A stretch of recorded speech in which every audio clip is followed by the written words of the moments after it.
ఇంకా తినేసి బయలుదేరదామనేసి ఇంకా స్వరూపోళ్ళకి ట్రైన్ టైం అవుతుంది. ఇంకా మేము క్యాబ్ బుక్ చేసుకోవాలి కాబట్టి ఇంకా గబగబా తినేస్తా ఉన్నాం అనమాట. అంటే బోల్డ్ టైం ఉందండి, కానీ ఎండ బయట మాత్రం చాలా ఉంది. మాకైతే అసలు లోపల కొంచెం కూడా వేడి తెలియలేదు. చక్కగా తినేసాము. ఇంకా కొంచెం అక్కడ రూమ్ క్లీన్ చేసే వాళ్ళు ఉంటారు కదా, అక్కడ ఒక ఆమెకు పెట్టేసి ఇచ్చామన్నమాట. అన్ని రకాలు పెట్టేసి ఇచ్చాము. ఆ గులాబ్ జామున్ అన్నీ అండి, తీసుకెళ్ళినాం అన్నీ కూడా ఇచ్చేసాము ఆమెకు.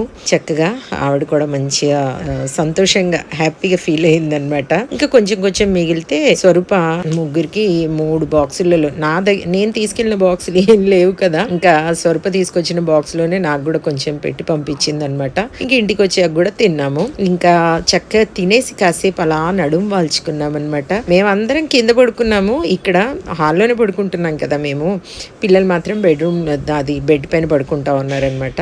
ఇంకా తిన్న తర్వాత కాసేపు అలా పడుకుని ఇటు అటు బయలుదేరాము.